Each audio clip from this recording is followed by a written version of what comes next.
Coucou à tous et bienvenue sur ma chaîne. On se retrouve aujourd'hui pour le taroscope du mois de novembre 2017 pour les Sagittaires, ascendant Sagittaire et lune en Sagittaire.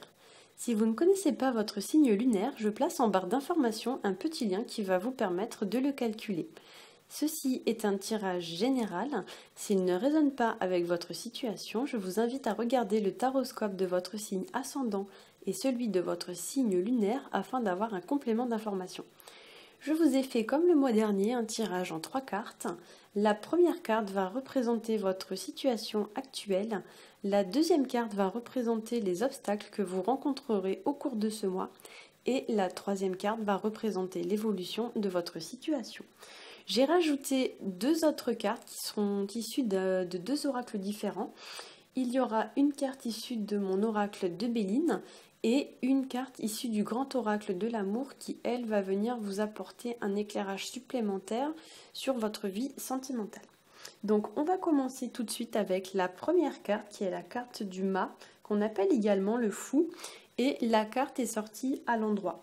Alors à l'endroit, la carte du fou ou du mât, c'est une carte qui va nous parler plutôt d'indépendance, qui va nous parler de liberté, voire même pour certains de besoin d'évasion. Avec le fou, on est sur la carte qui porte le numéro 0. Donc pour moi ici, il y a l'idée qu'on est peut-être sur la fin d'un cycle et sur le début d'un autre cycle. C'est-à-dire qu'on est en train de repartir de 0. Il y a aussi pour moi avec cette carte une certaine notion d'insouciance, une certaine notion de légèreté. C'est une carte qui est relativement active. Elle nous montre un personnage qui est en mouvement. Donc effectivement, on peut dire que ce mois-ci, ça va bouger dans votre vie, amis Sagittaire. Pour certains aussi, avec cette carte, vous pourriez avoir envie d'adrénaline, voire même avoir envie de prendre des risques sans forcément penser aux conséquences, ou bien avoir envie de faire des activités en solo. Il y a aussi dans la carte du mât une certaine notion un petit peu de contemplation, de méditation, qui pourrait nous indiquer que vous avez peut-être besoin de vous retrouver seul avec vous-même. Avec cette carte, il y a pour moi l'idée également d'agir parfois avec imprudence, voire même avec bêtise. C'est-à-dire que vous pouvez parfois agir sans réfléchir et manquer de sagesse et de réflexion au cours du mois. Et avec cette carte, enfin, il y a l'idée, vu que le mât est représenté par un personnage qu'on pourrait qualifier un peu de saltimbanque, il pourrait y avoir l'idée de s'alléger un petit peu du superflu pour ne garder que l'essentiel afin d'avancer plus sereinement dans sa vie. Il y a aussi, comme j'ai dit tout à l'heure, avec cette carte, l'idée d'agir bêtement et d'en payer les conséquences, puisqu'en deuxième carte, placée en obstacle, nous avons l'arcane sans nom qui est à l'envers. L'arcane sans nom, on l'appelle également la mort. Alors je vous rassure, ça ne veut pas dire que vous allez mourir, rassurez-vous, mais avec cette carte, il y a quand même un genre d'avertissement, un genre de mise en garde. C'est-à-dire que la carte vient nous dire que si on agit bêtement et sans réfléchir, eh bien on pourrait en payer les conséquences. Donc pour certains, la mort placée en obstacle, ça va pouvoir représenter des changements qu'on est en train de vivre dans notre vie, des changements qui sont plus ou moins brutaux et selon les personnes qui sont plus ou moins difficiles à vivre. Cette carte, elle nous indique aussi qu'il ne faut pas essayer de résister aux changements parce qu'ils sont parfois nécessaires, mais comme la carte est placée en obstacle, peut-être qu'ici on vient nous dire que vous avez tendance à trop vous accrocher, à trop résister aux changements au lieu de lâcher prise, alors que pourtant c'est ce que la carte vous conseille de faire. La carte de la mort, c'est aussi une carte qui nous encourage à faire table rase du passé et à avancer sans se retourner, un peu à l'instar du personnage qu'on aperçoit sur la carte du mât. Il part sans se retourner et aussi sans tenir compte des avertissements, comme on voit sur la carte. Le petit chien essaye de le prévenir qu'il est près du précipice, mais il ne semble pas en tenir compte. Pour certains, vous pourriez peut-être aussi traverser une période de crise, que ce soit au niveau professionnel ou sentimental. Et la carte vous indique que parfois c'est nécessaire d'en passer par là pour mieux renaître ensuite de ses cendres. Avec la carte du mât, il y a l'idée de tout repartir de zéro. On fait table rase du passé, on détruit tout et on recommence. En troisième carte, nous avons la carte du pape à l'envers qui, elle, va nous parler par exemple de refuser de prendre ses responsabilités. Le pape, c'est une carte qui va représenter également la maturité. Donc ici, peut-être que vous pourriez manquer un peu de maturité, voire même de discernement ce mois-ci. Ou alors peut-être que vous allez agir avec impatience ou malveillance. Ça pourrait également représenter des personnes malveillantes dans votre entourage.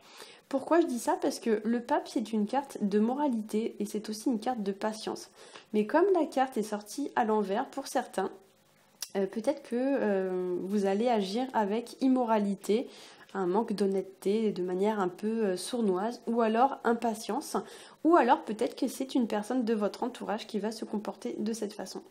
Pour certains ici également, avec la carte du pape à l'envers, on a l'impression parfois de se sentir écrasé ou dominé par une personne ou bien par une situation, ou alors au contraire, on a l'impression d'avoir perdu son pouvoir, on se sent totalement faible et vulnérable. Le message de la carte, c'est qu'il faut se méfier des personnes malveillantes dans l'entourage et se conduire toujours avec moralité.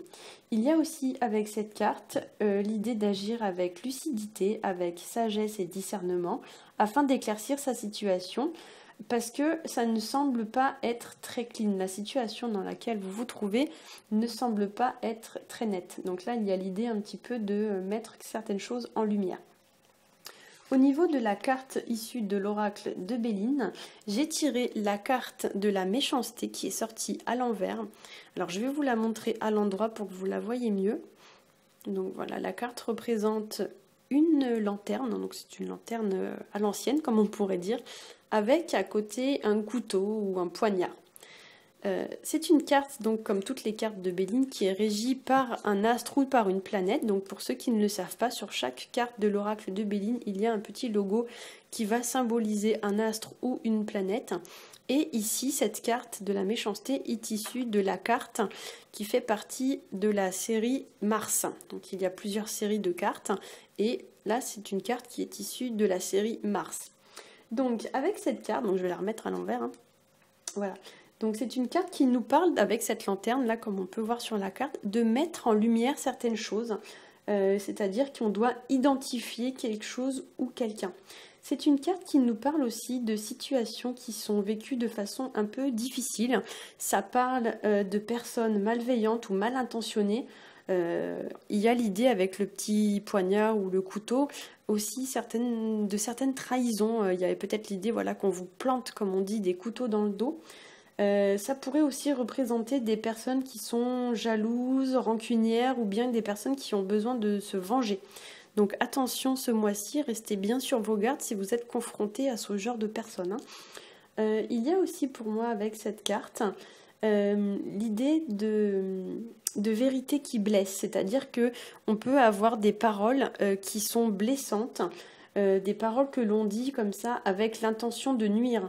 Alors soit c'est vous qui parlez comme ça, ou soit c'est une personne de votre entourage qui vous parle comme ça avec méchanceté. Ça peut aussi représenter du harcèlement, ça peut être du chantage. En fait, ça va représenter, on va dire, toute forme de paroles qui sont blessantes et agressives. C'est une carte qui est représentée, comme je l'ai dit, par Mars. Mars symbolise l'action, l'énergie et l'impulsivité. Donc pour moi, avec le fou en première carte, il y a vraiment l'idée, on va dire, d'agir bêtement et sans réfléchir et peut-être de regretter par la suite. Donc faites bien attention ce mois-ci.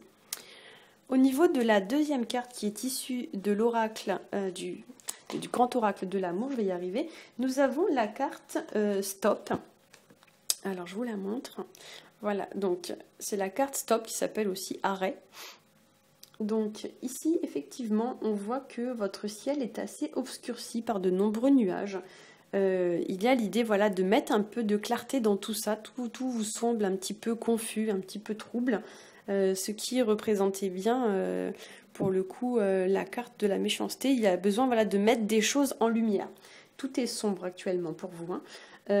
Ici, pour moi encore, on a l'idée de cesser toute action, de prendre un temps de pause, un temps d'arrêt pour examiner la situation, pour surtout réfléchir. C'est-à-dire que là, au lieu de vous lancer bêtement dans l'action, on vous demande de vous arrêter, de vous poser calmement et de réfléchir à votre situation afin d'être prêt à repartir quand le feu va passer au vert. Donc là, il y a l'idée peut-être un peu de méditer, voilà, de faire une introspection, je sais pas, mais il y a vraiment l'idée qu'il faut arrêter d'agir bêtement et réfléchir. Avec le 1 plus le 6 de la carte numéro 16, on obtient le chiffre 7 qui lui va renvoyer effectivement à la sagesse. Ça nous renvoie aussi à la vérité, à l'introspection, à l'analyse. Le 7, c'est un chiffre très spirituel, donc il y a l'idée un peu de faire cogiter un peu son cerveau, hein, l'idée de cogiter un peu au niveau du mental. Hein. Donc ici, peut-être qu'on vous demande aussi de faire une introspection et d'aller chercher en vous les réponses. Voilà. J'espère que ce tirage vous aura plu. Si c'est le cas, n'hésitez pas à liker, à vous abonner et à partager. Vous pouvez aussi me faire part de vos retours sur le tirage en commentaire. Je prendrai un grand plaisir à y répondre. Je vous souhaite un très bon mois de novembre et je vous retrouve en décembre. Bye bye!